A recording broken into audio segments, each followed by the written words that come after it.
المتقين ولا عدوان إلا على الظالمين كتاب الله وسنة رسوله صلى الله عليه وسلم والدعاء إلى الهدى والدلالة على الخير ابتغاء وجه الله ومرضاته وقربه وثوابه سبحانه وتعالى. والمقالة الثالثة عن أبي بكر الصديق رضي الله عنه من دخل القبر بلا زاد أي من العمل الصالح فكأنما ركب البحر بلا سفينة أي فيغرق غرقا لا خلاص له إلا بمن ينقذه كما قال صلى الله عليه وسلم ما الميت في قبره إلا كالغريق المغوث أي الطالب لأن يغاث. Hadratul Muhtaramin, kepada tokoh masyarakat, para sepuh, bini sepuh ingkang minulya, hadirin hadirat rahimakumullah. Dengan ungkapan rasa syukur kita kepada Allah Subhanahu wa taala yang telah mengumpulkan kita di dalam majelis ilmu, di dalam salah satu daripada rumah Allah Subhanahu wa taala. Hal ini 1400 tahun yang silam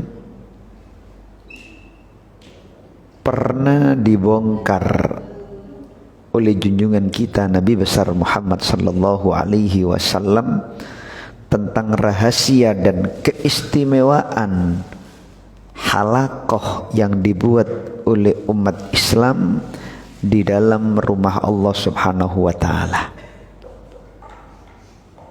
Apa keistimewaannya? Di saat manusia berkumpul di alam mahsyar, tidak satupun manusia yang berani mengangkat pandangannya ke arah langit. Semuanya tertunduk karena takut menghadapi hisab daripada Allah Subhanahu wa taala. Tidak ada satupun yang berani mengangkat suara, semuanya terbungkam. Enggak ada yang berani berbicara.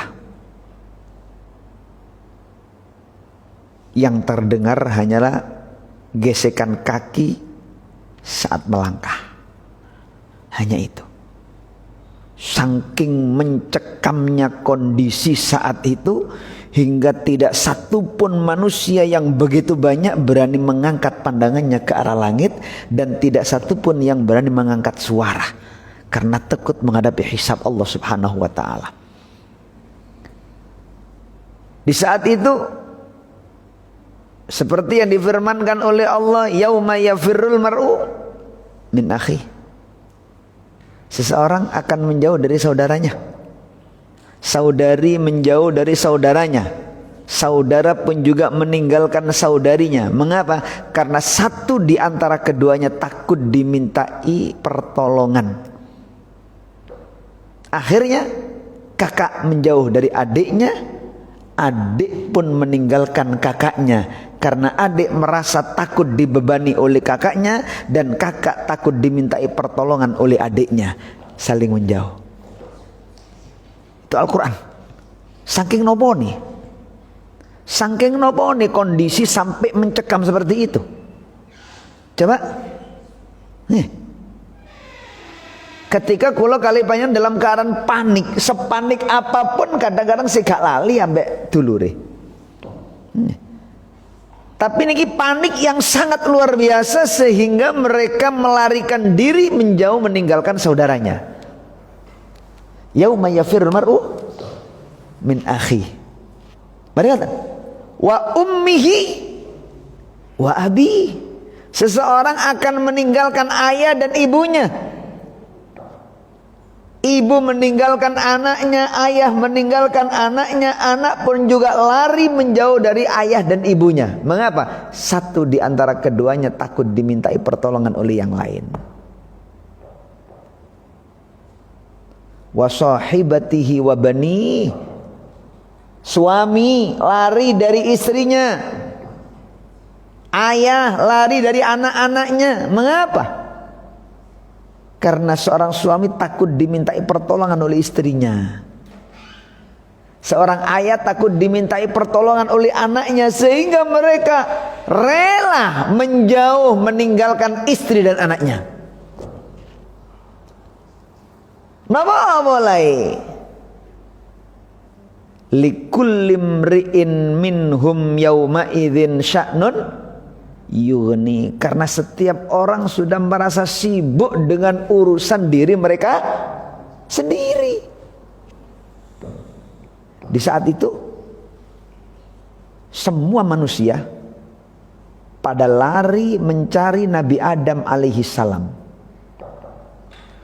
Untuk apa mencari Nabi Adam? Karena Nabi Adam adalah nenek moyang mereka. Nabi Adam adalah datuk manusia yang pertama kali. Mencari Nabi Adam karena mereka meminta pertolongan kepada kakek mereka. Merasa Nabi Adam adalah kakek mereka, Nabi Adam adalah datuk mereka. Mereka manusia secara umum keseluruhan meminta bantuan dan pertolongan kepada Nabi Adam alaihi salam. Coba, pernah ndak terbersit dalam otak kita, nek umpama nih satu perumahan Jaya Harmoni ngumpul jadi satu di lapangan, mari ngoten enten yuga ical alite sak menten, doleki lari sak menten, sing ilang di tengah-tengah kerumunan satu perumahan Jaya Harmoni, kapan ketemu nih? Itu cuma satu perumahan. Angel mungkin didik. Saat ini Harmoni ikut buduran. Nih, satu buduran katakan, satu kecamatan buduran ngumpul jadi satu di lapangan. Yang laki, yang perempuan, yang kecil, yang dewasa ngumpul menjadi satu. Kemudian satu kecamatan mencari satu pak camat. Kapan kira-kira diketemukan? Ngumpul kabeh ngarepe pak camat tiang sak kecamatan. Sulit, mungkin agak sulit. Rodok dikembangkan maneh sak kabupaten. Rodok digedeaken maneh sak provinsi. Rodok digedeaken maneh satu negara, kumpul jadi satu. Sing terhitung terus 250 juta. Nggih, penduduk Indonesia terus ingatan. 125 juta nggih, singen. Sak mungkin lebih banyak. Ngumpul dari tunggal. Yang dicari cuma satu orang. Kapan ketemu nih coba? Lah ini kumpul sejak manusia yang ada di zaman atau era Nabi Adam sampai manusia yang ada di hari kiamat besok, kumpul jadi satu, semuanya hanya mencari Nabi Adam alaihissalam. Berapa triliun orang saat itu berkumpul mencari Nabi Adam. Kapan ketemu nih? Lama mungkin baru ketemu dengan Nabi Adam. Begitu ketemu Nabi Adam, ada perwakilan yang mengatakan dari manusia, ya Adam anta abul bashar. Perwakilan manusia mengatakan seperti itu. Wahai Nabi Adam, ini diceritakan dalam hadis sahih tertulis dalam kitab Riyadhus Shalihin. Wahai Nabi Adam, engkau adalah bapak-bapak kita. Isfa' lana inda rabbik. Berilah pertolongan kami di sisi Tuhan kamu, Allah subhanahu wa ta'ala. Kami saat ini membutuhkan pertolongan. Apa kata Nabi Isa?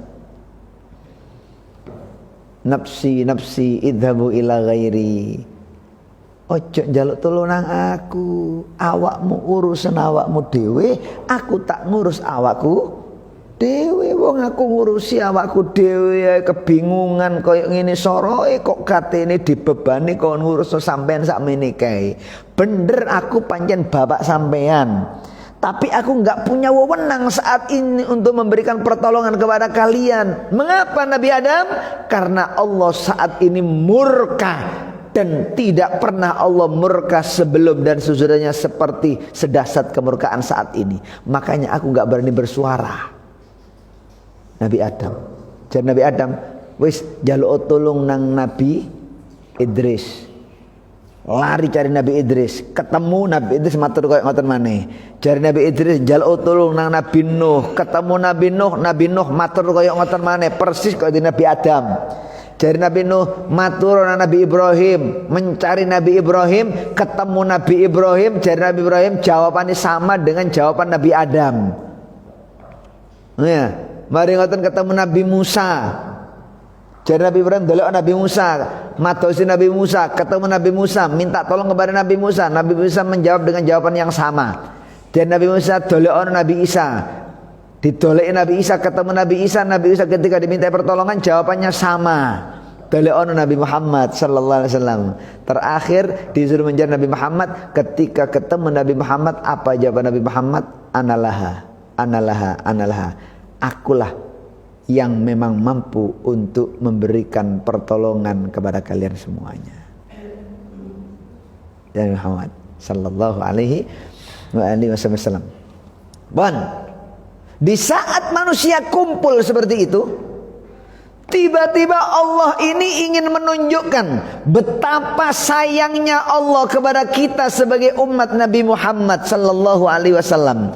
Betapa Allah sangat mengistimewakan kita sebagai umat Rasulullah sallallahu alaihi wasallam. Di saat manusia kumpul jadi satu, Allah ingin menunjukkan tentang kemuliaan yang dimiliki oleh umat Nabi Muhammad sallallahu alaihi wasallam. Seraya mengatakan liyakum ahlul karom.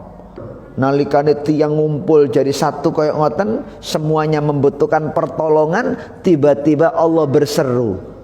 Napa surane Gusti Allah? Hendaklah maju, berdiri dan maju ke depan orang-orang yang mempunyai kemuliaan.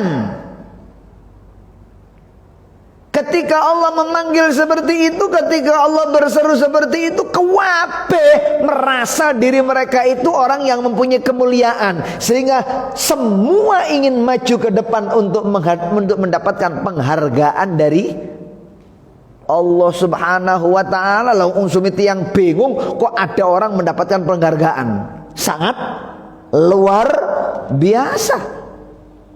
Ketika semua orang mau melangkahkan kaki ke depan untuk memenuhi seruan Allah, ternyata tidak satu pun mereka yang mampu mengangkat kakinya. Tidak satu pun mereka yang mampu mengayunkan kakinya untuk memenuhi panggilan Allah. Mengapa? Karena mereka tidak termasuk ahlul karom. Tidak termasuk orang yang punya titel orang mulia. Soalnya nek ndek donya, Pak, sing melaku niki ikhtiari menungso. Jenengan lapar, saged ikhtiar golek daharan sampai kenyang. Jenengan haus, saged ikhtiar mados unjukan cek seger. Tapi di akhirat yang bergerak itu bukan usaha kita, bukan ikhtiar kita, bukan, tapi hasil amal perbuatan kita di dunia. Itulah yang akan mengupayakan kita, itulah yang akan membela kita di hadapan Allah Subhanahu wa taala. Nek apa enten tiyang kok gak duweni persiapan amal soleh, mboten sing bela, nggak akan bisa apa-apa.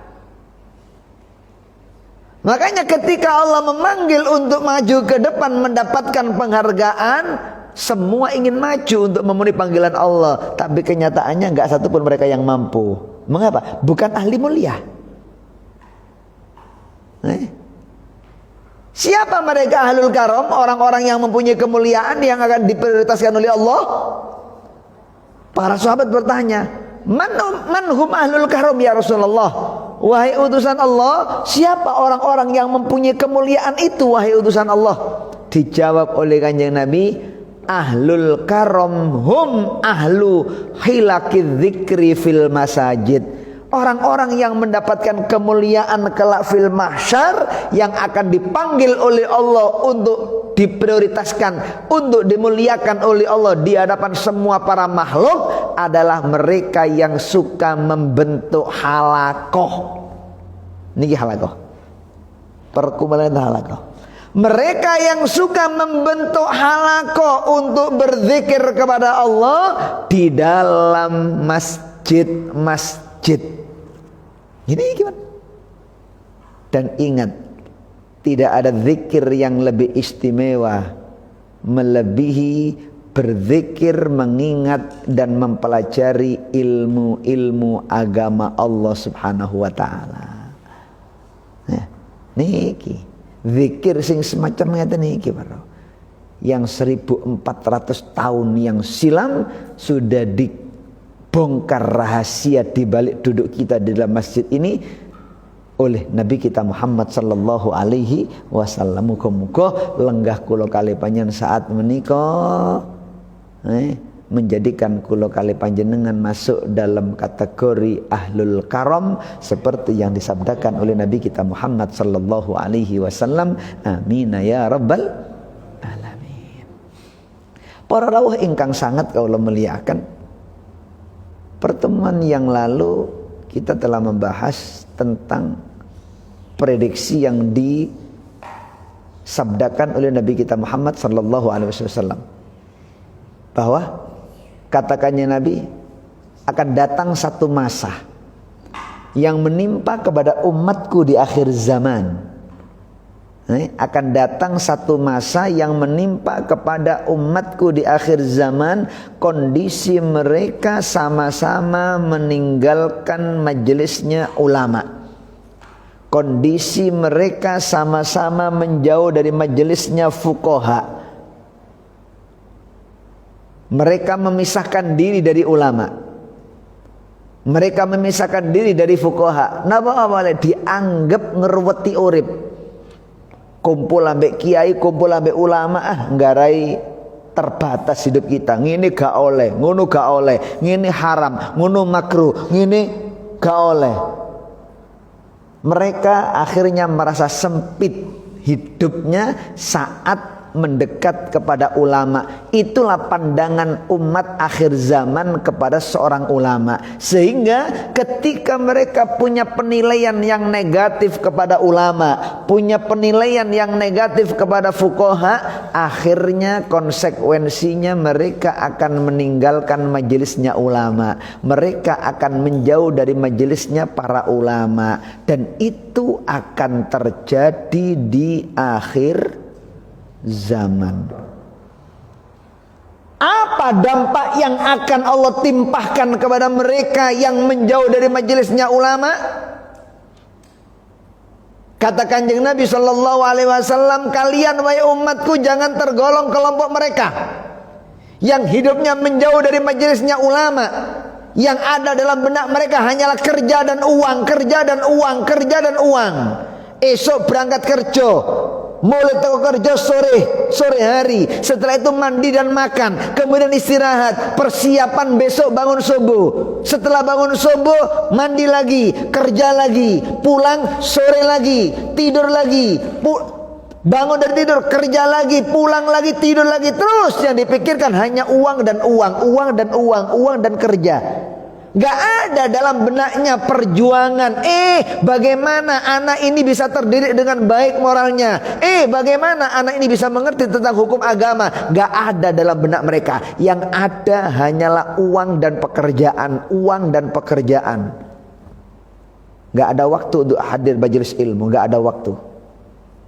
Ya napa nek kapak enten tiyang uripe sing kaya ngoten. Hati-hati. Nggih. Ini sudah pernah diancam oleh Nabi kita Muhammad sallallahu alaihi wasallam. Jadi kanjeng Nabi, fayabtalihimullahu bitsalati baliyat. Allah akan menumpahkan kepada mereka 3 bencana. 3 bencana. yang akan diderita oleh mereka yang coba-coba menjauh dari majelisnya ulama. Yang ada dalam benaknya hanyalah uang dan kerja, enggak ada sedikit perjuangan tentang agama. Bencana napa niku Kanjeng Rasul? Yang pertama bencana yang akan ditimpahkan oleh Allah kepada mereka, yarfa'ullahul barakata min kasbihim. Nyambut gawe ini diangkat keberkahan kali Gusti Allah. Kan barokah pun. Kadang-kadang sing lanang kerja punya UMR, sing wedok kerja punya UMR, anake dititipno nang wong tuwa, gak melok mbandani, walam bandani sekolah, walam bandani sangu. UMR wong loro lanang wedok kadang-kadang gak cukup digawe urip 1 bulan. Sik tekor kadang-kadang. Itu bukan karena kurang pemasukannya, tapi karena Allah mencabut keberkahan.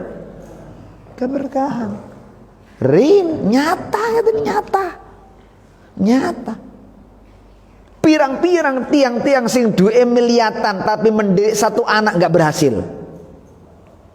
Malah anak menjadi korban narkoba, anak menjadi korban pemerkosaan, pelecehan seksual, anak masa depannya hancur, duitnya akeh, no, gak barokah.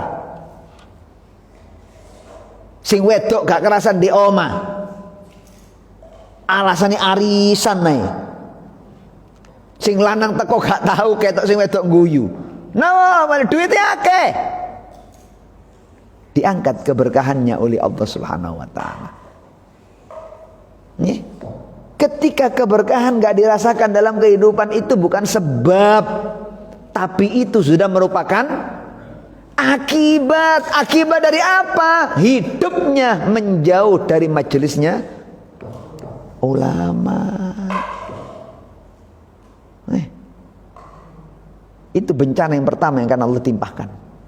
Siapa berkali yang akan ditimpakan oleh Allah bencana kepada mereka? Yusallituhumullahu sultanan zaliman. Urip dek pundi kemawon dikuasai oleh orang-orang yang zalim. Dek pundi kemawon selalu ketemu ambek sing zalim ae. Keber tonggo gak api.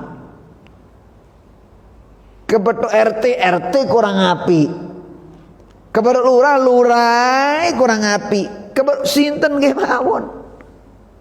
Di kantor yo ngoten direkture, di sawah yo ngoten kancane, nggak pernah kumpul dengan orang-orang yang menebarkan kasih sayang, selalu bertemu dengan orang-orang yang berbuat zalim.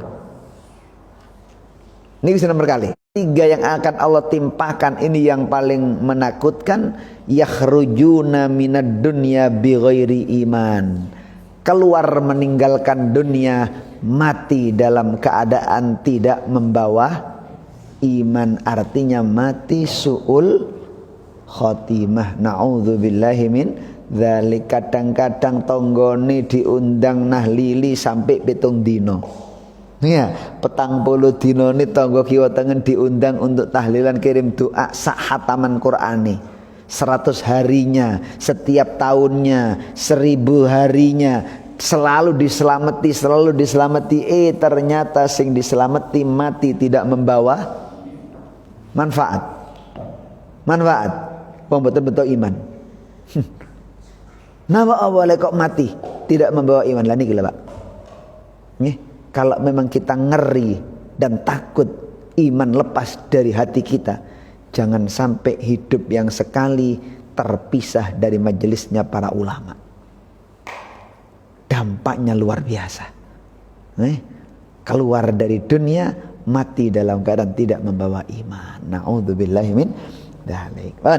Para rawuh ingkang sangat kaula muliakan, saat ini kita membahas materi kita saat ini adalah materi yang bersumber dari sahabat Rasulullah Muhammad sallallahu alaihi wasallam, Sayyiduna Abu Bakar Siddiq radhiyallahu anhu. Apa yang disabdakan oleh Sayyidina Abu Bakar Siddiq radhiyallahu anhu, beliau mengatakan man dakhalal qabra bila zadin faka'annama raqibal bahra bila safinah. Sinten tiyang sing mlebu kuburan kok gak nggawa bekal. Mlebu kuburan kok mboten bekal. Wah, atase kuburan 1,5 meter, mbek setengah meter bekal apa maneh sih lho. Ya, ketokane 1,5 meter lawan setengah meter. Tapi itu adalah langkah awal kita menempuh perjalanan yang sangat jauh, nggak berketepian. Kalau memang langkah kita itu adalah pemberangkatan yang jauh, pasti membutuhkan modal. Setiap perjalanan mesti butuh bekal. Jenengan kaji nang Surabaya butuh bekal, Pak. Gak butuh bekal, mboten saged. Paling ndak sikil.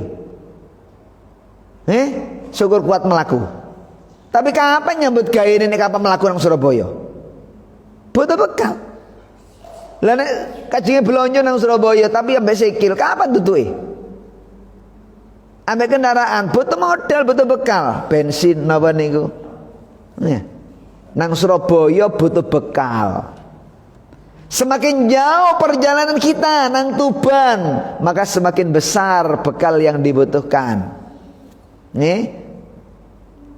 Nang Jawa Tengah, nang Jawa Barat, semakin jauh perjalanan yang kita tempuh, maka semakin besar pula bekal yang dibutuhkan.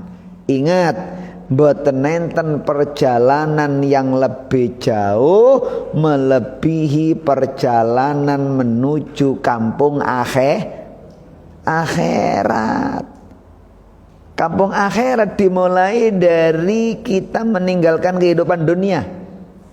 Itulah kampung akhirat. Maka dari itu meskipun ketokane 1,5 meter lawan setengah meter, perjalanan karena itu jauh, sangat banyak modal yang kita butuhkan, bekal yang kita butuhkan. Lah nek Bapak duwe modal ya napa terus Sayyidina Abu Bakar Siddiq nek kapa enten tiyang mlebu kuburan kok enggak nggawa sangu niku bonek jenenge.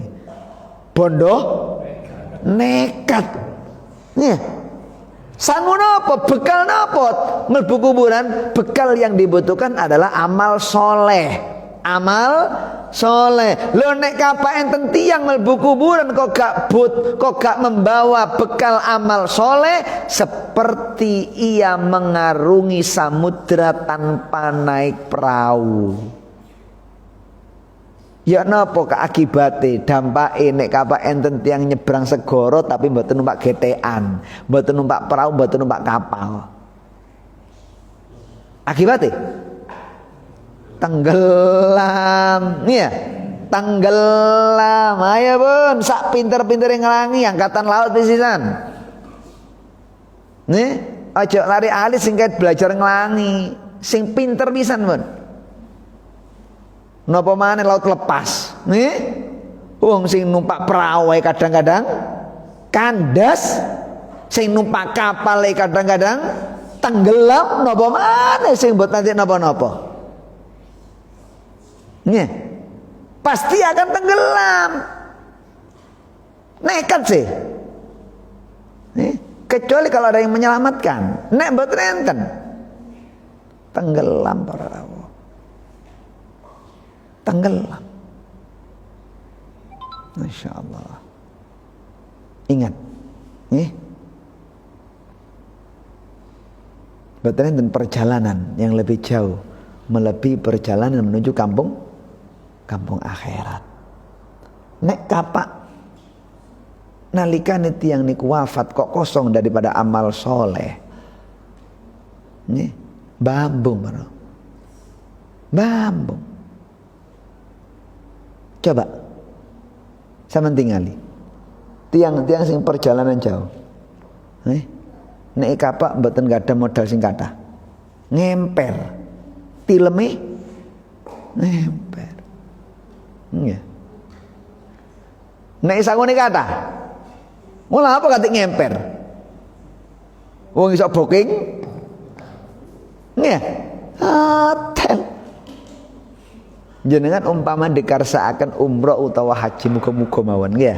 Muga-muga mawon kula kalipanjen namanya terdaftar sebagai calon tamu Allah Subhanahu wa taala untuk menyempurnakan rukun Islam kita yang kelima. Amin ya rabbal alamin. Tengri kabarau. Waduh. Kathah sing nekat-nekat niku kathah.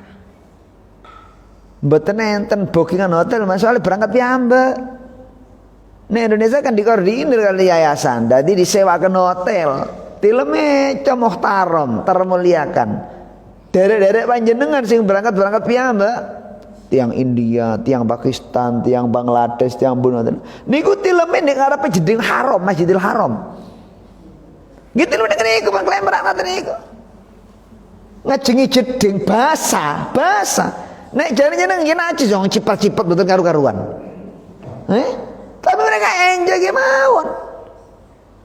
Wallah alam madape betul semerap. Kadang-kadang tangi tilo atau betul ada wudu benang sedih sama Allahu akbar. Memang bukan madzhab Syafi'i. Bukan madzhab Syafi'i. Unsumi adem nggih kelemperaan dek ngeriku nggih. Unsumi panas gini masalahe mboten dikoordinir kados di Indonesia ngaten iki. Lho nggih betul ngoten. Kok jajal terkoordinir nggih bener bayari rada larang tapi tileme di hotel. Lah nek kapal mboten patek enggak ada sanggup, mboten saged booking hotel tileme kelemraan. Nih. Hall teng Solo. Nih. Tiang mengikuti hall teng Solo Jawa Tengah niku enten sing 2 hari 3 hari. Enten sing 4 hari, sehari perjalanan nek ngriko 2 hari, pulang 1 hari perjalanan. Nek kapak nek ngriko enggak ada arto, duwe rada lumayan, saged booking hotel. Nek berangkat nggih kendaraan cuma GPS tutup tempate pun. Lah nek kapak mboten saged mboten mampu booking hotel, nggih tilem embong-embong kadang tilem dek kendaraane. Lah kamane? Sanggup pas-pasan kata di booking hotel tiang samenten katai mendingan turun di bis mendingan turun di ngelempar di sore bis apa wong pengen gak niat booking hotel lah ya kok jajal duit rada lumayan insyaallah bakal tilem di hotel niki lho sangune kata rada muhtaram sangune mboten pate kadang jadi ki wapun kelemparaan harus siap tilem-tilem di emper-emperan betul apa lah nek kapak kondisi perjalanan teng Solo mawon kaya ngoten, Dek Mekah mawon kaya ngoten, mindanya perjalanan dari akhirat. Dan ini akan selama-lamanya. Kekayaan kula kali panjenengan tidak diukur dengan materi yang kita miliki saat di dunia, mboten. Kekayaan akhirat yang akan dimiliki seseorang saat mereka memperbanyak amal soleh. Itulah hakikat daripada kekayaan yang dimiliki oleh manusia. Akeh amal soleh muhtaram uripe dalam akhirat. Setitik amal soleh kuatir tilem di emperan kok niku wau. Nih, jadi Sayyidina Abu Bakar Siddiq, "Man dakhalal qabra bila zat faka'annama raqibal bahra bila safinah." Ngene iso nentokno mati husnul khotimah parau. Angel kepingin mati dina Jumat atau malam Jumat istimewa kan jarene hadis tiang nek kapak wafat malam Jumat atau hari Jumat akan terbebas daripada fitnah alam kubur. Terus nek kapak mati dalam keadaan asing jauh dari perkampungan nih syahid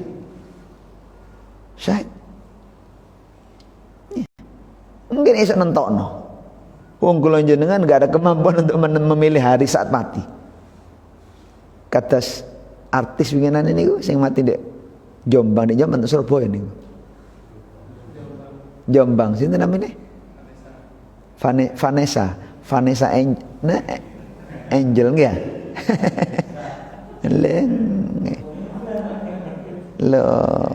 Lengge. Dan mungkin tahu latar belakangnya bagaimana dulunya. Iya, kendel nopo macam-macam sakarepe pun, sakarepe penilaian sampeyan wis. Iya. Tapi Allah ngersakaken. Nek Allah ngersakaken. Wafate malam Jumat. Iya. Jumat itu asing jauh dari perkampungan, jauh dari kampung halamannya, itu sudah syahid. Malam Jumat terbebas dari siksa alam kubur. Ya. Mboten tentu menungsa niki. Nah, mergane jangan kita itu gegabah menvonis orang lain. Ketokane muda-muda joget-joget dodolan bokong malah neraka lho, belum tentu ya.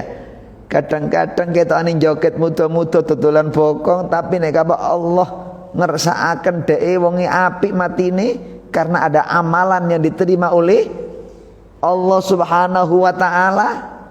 Ya, karena ada apa? Amalan yang diterima oleh Allah Subhanahu wa taala akan mulia matinya. Mati sing model kaya ngoten mboten mungkin, Mak, nek kapak mboten enten amal sing apik antara ia dengan Allah. Nih. Mesti enten ngoten niku. Mergane ayat niki pelajaran. Nggih. Ada seorang perampok yang kelas ulung. Rombongan. Perampok niki rombongan kelas ulung. Suatu saat mereka gerilya. Ketika habis gerilya ternyata hasilnya luar biasa melebihi kebiasaan nih. Berhasil dalam keadaan selamat. Nih. Mantan berhasil dalam keadaan selamat karena hasil rampokan ini tidak seperti biasa. Pemimpin perampok tadi ingin mengadakan tasyakuran. Selamatan boleh hasil rampokan ini kata mengutus 2 orang untuk pergi belanja ke pasar. Aman belanja ke pasar, kembali lagi ke tempat base camp mereka, mulai mayoran nggih, dimasak. Selesai dimasak semua pada makan dengan lahap. Gak mikir liyane pun, nek ketok panganan ndek ngarepi gak mikir liyane, baliane uman baga uman pokok awak wareg ya. Ada satu di antara mereka niku sing perhatian. Niki hikmah. Mboten kaya liyane gembruduk saking wedine gak wareg, wedi ketinggalan, gembruduk sing setunggal niki mboten biasa mawon nadone. Dititen-titeni ternyata pemimpin mereka nggak ikut makan, cuma eker-eker njupukno iwake, notono segone, koyoke ketokane ikut bergabung makan bersama dengan mereka, tapi hakikatnya dia nggak ikut makan. Dan enten sing nengeri koyok ngoten. Selesai makan tanglet niki wau. Ketika sang pemimpin sendirian, sing niteni tanglet, marani nang pemimpin perampok diparani. Pak, tadi saya melihat bapak itu kok hanya ngeladeni. Ketokane tangane gubratan kotor koyok melok mangan, padahal mboten nderok mangan sama nih Mang. Tak delok sama cuma ngladeni njupukno iwak, ngladeni ngono tok. Nopo sampe kok mboten melok edo? Wedi panganane haram dah. Oleh ngerampok kok dia. Nggak. Anda. Terus napa kok mboten melok mangan? Aku, jadi pemimpin niki pelajaran. Aku meskipun beberapa pintu antara aku dengan Allah banyak yang tertutup. Pintu sholat antara aku dengan Allah tertutup. Sholat fardu atau sholat sunnah tertutup, kados sembayang. Nih, pintu zakat tertutup. Gak tahu ngetono zakat, ngerampok ngetono zakat. Wala sodako, wala zakat. Wala sholat sunnah, wala sholat wajib. Pintu sholat antara aku dengan Allah tertutup. Pintu zakat antara aku dengan Allah tertutup. Pintu haji, pintu umroh tertutup. Pintu qiyamul lail antara aku dengan Allah tertutup. Pintu thalabul ilmi antara aku dengan Allah tertutup. Pintu silaturahim tertutup. Pintu birrul walidain tertutup. Pintu duha tertutup. Pintu membaca Quran antara aku dengan Allah tertutup. Semua pintu-pintu kebaikan antara aku dengan Allah banyak yang tertutup. Aku harus punya satu pintu yang selalu terbuka. Bek menawa pintu siji sing sik buka iki suatu saat isok tak liwati sehingga aku bisa sampai kepada Allah Subhanahu wa taala. Perampok Pak tapi urip uteke. Perampok tapi urip uteke. Muni ngoten. Sik mikir, sik wedi mati, sik wedi tertolak kali pangeran. Wis gak apa-apa, pintu sembahyang tertutup. Pintu zakat tertutup, pintu haji tertutup, pintu ngaji tertutup, pintu qiyamul lail tertutup, silaturahmi semuanya tertutup, pintu thalabul ilmi tertutup. Tapi harus ada satu pintu yang selalu terbuka antara aku dengan Allah. Bek menawa suatu saat isok tak liwati sehingga aku bisa diterima di sisi Allah Subhanahu wa taala. Napa? Pintu poso. Pintu puasa. Ya, maling perampok sik mikir wedi tertolak di hadapan Allah sehingga dia membuka satu pintu yang dapat menghubungkan dirinya dengan Allah. Bek menawa pintu yang terbuka ini bisa dilewati kapanpun ia menghendaki. Kulo kali panjenengan sing ahli majelis ilmu aja cuma satu pintu sing terbuka Pak. Eman iya nek tepat satu pintu iku mang kita enggak ada halangan. Lah ada halangan. Nih, mungkin pintu majelis ilmu selalu terbuka untuk kita. Nih, mungkin pintu birrul walidain terbuka terus untuk kita. Mungkin pintu qiyamul lail terbuka selalu untuk kita. Mungkin pintu puasa Senin Kemis terbuka untuk kita. Mungkin pintu duha terbuka untuk kita. Mungkin pintu zakat, pintu sedekah, sholat rawatib qoblal terbuka untuk kita. Supaya apa? Suatu saat kalau memang kita menghendaki untuk bisa masuk, bisa diterima oleh Allah. Mungkin angel kalau mau ada satu pintu yang terbuka antaranya dengan Allah hingga dipilih oleh Allah wafatnya di hari yang dimuliakan oleh Allah. Nih, wis asing matine Dik dino mulya asing itu sudah syahid. Dik dino mulya terbebas dari siksaan alam kubur. Wah, istimewa nih. Lah cuma sing dadi pertanyaan, bisa ndak kita memilih mati seperti itu? Nih, modal nih Pak. Modal. Mereka nih pun sampai. Nih pun sampai meremehkan sekecil apapun amal kesaenan. Bek menawa iku dadi jalane pintu yang terbuka untuk kita bisa sampai kepada Allah Subhanahu wa taala. Wa tazawwadu, jare Gusti Allah. Ndolek bekal, ndolek sangu.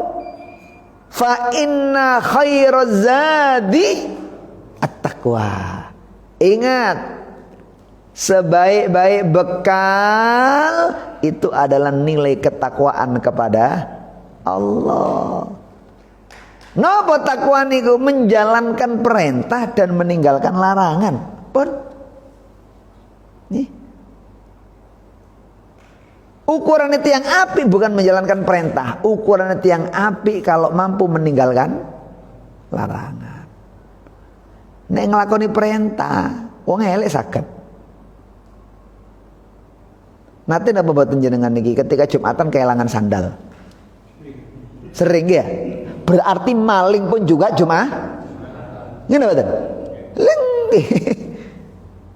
Berarti kebaikan nggak menjadi ukuran orang itu baik. Ngelakoni perintah tidak menjadi ukuran orang itu baik. Yang menjadi ukuran orang itu baik kalau memang dia mampu meninggalkan apa? Larangan. Dan meninggalkan larangan ini sangatlah berat. Sangatlah berat. Artinya takwa ngelampai perintah, cilik dilakoni, gede dilakoni, dan meninggalkan larangan. Itulah arti daripada takwa. Nih, jariannya Nabi sallallahu alaihi wasallam. Nah niki tingkatan iman itu ono 70 lebih. Sing paling puncak keimanan itu adalah ucapan kalimat la ilaha illallah. Itulah puncak keimanan. Artinya tingkatan iman yang tertinggi adalah kalimat la ilaha. Napa artinya kalimat la ilaha illallah? Harus kita tancapkan dalam keyakinan kita. Mboten enten pangeran kecuali Gusti Allah. Gak ono sing paring rizki kecuali Gusti Allah. Gak ono sing iso nyenengno ati kecuali Gusti Allah. Gak ono sing marasno kecuali cuma Gusti Allah. Gak ono sing mulyano kecuali cuma Gusti Allah. Gak ono sing iso noto urip kecuali cuma Gusti Allah. Gak ono kecuali cuma Gusti Allah. Itulah puncak keimanan yang tertinggi. Tapi jarang kalau ngeliatin, jarang. Iya. Mari ngeluh, mari ngoten waras, mari ngoten ngomongi, Masya Allah, kena bodrek langsung hilang waras ngeluh. Koyok-koyok bodrek sing iso ngilang no ngeluh. Ya. Padahal la ilaha illallah, artinya la ilaha illallah gak ono sing marasno kecuali cuma Gusti Allah. Niku arti ini. Gak cuma gak ono pangeran tok mboten. Semuanya disandarkan kepada Allah, itu puncak keimanan yang tertinggi. Mari ngoten, iman yang paling rendah adalah menyingkirkan bahaya dari jalan umum yang dapat mengganggu orang lewat. Itu iman yang paling rendah, menyingkirkan mara bahaya yang membahayakan orang saat berjalan di tempat umum, di embong, di jalan kok ketinggal kulite gedang, mereset di tiang liwat, khawatir enten sing kepreset disingkrin no kulite gedang. Inilah nilai keimanan yang paling rendah. Enten watu kelindes banit trek mencetat nek kapak nang garis lumayan niku. Ya, daripada bahayani nang wong liya, watu di pinggir dalan disingkiriaken. Itu adalah nilai keimanan yang paling rendah. Ya. Ojo sampai gak duwe nilai keimanan yang paling rendah ini, ojo sampai ono watu salah gak gelem nyingkrino, ono kulite gedang yo gak gelem dekek di tempat sampah, malah tambah masangi paku. Nah, ya, lah terus sak piro keimanane? Wong nyingkirno paku iku di dalan, iman yang paling rendah. Kok niki malah tambah masang paku? Di mana imannya? Ayo, modal bekal yang paling istimewa menghadapi panggilan Allah adalah nilai ketakwaan kepada Allah subhanahu wa ta'ala, dengan menjalankan semua perintah sing enteng dilampahi, sing amar juga dilampahi, dan meninggalkan larangan sekecil apapun, seberat apapun harus kita tinggalkan itu larangan sebagai modal kita saat menghadapi panggilan Gusti Allah Subhanahu wa taala. Para rawuh ingkang sanget kawula mulyakaken, terakhir Sayyidina Imam Abdullah bin Alwi bin Muhammad Al-Haddad berpesan, sinten sih sing mboten kepingin mati waktu sembahyang? Nah, siapa yang tidak berharap mati di dalam masjid? Mulia. Sedaya menungso kepingin wafat dalam keadaan husnul khotimah. Carane apa? Berangkat dugi hadis Gusti Kanjeng Nabi sallallahu alaihi wasallam, yamutul mar'u ala ma asya alaih. Seseorang itu akan mati sesuai dengan kebiasaannya.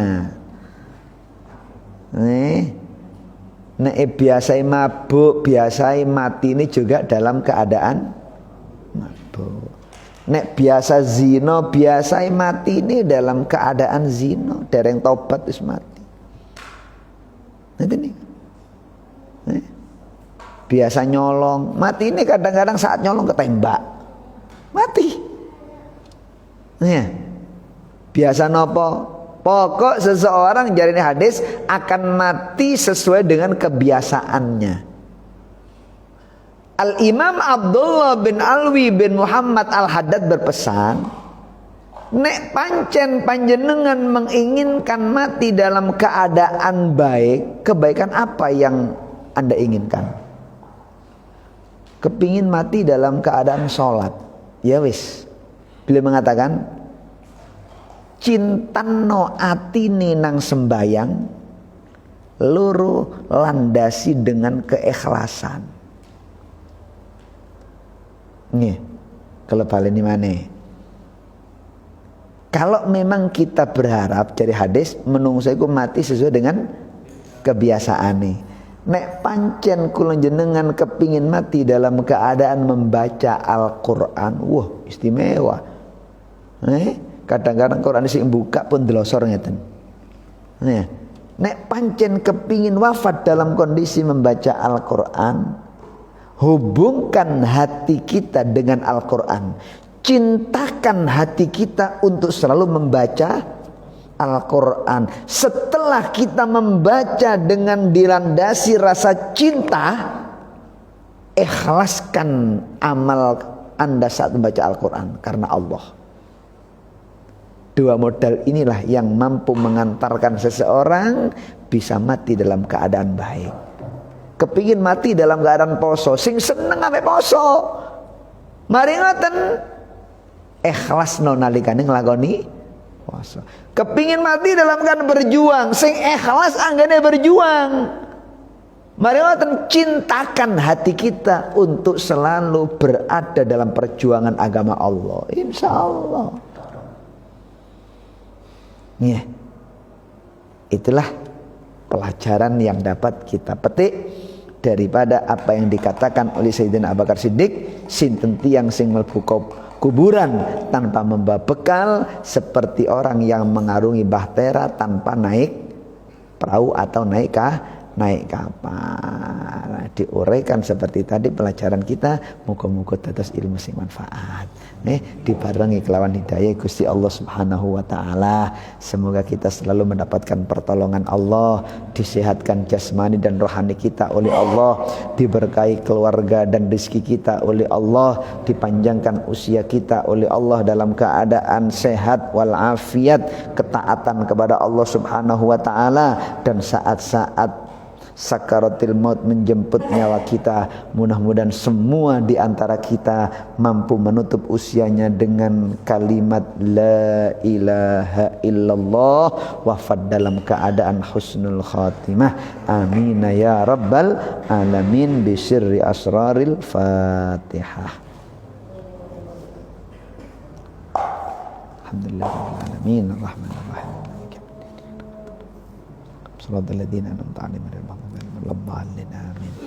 Para rawuh ingkang sangat kaula mulyakaken, itulah kajian kita. Sebelum ditutup, barangkali ada yang perlu untuk ditanyakan. Cekap. Pun isa niki. Sampun. Nggih, kalau memang boten enten pertanyaan saking kula kirang langkunge nyuwun agung pangapunten. Hadanallahu wa iyyakum ila shiratal mustaqim. Assalamualaikum warahmatullahi wabarakatuh.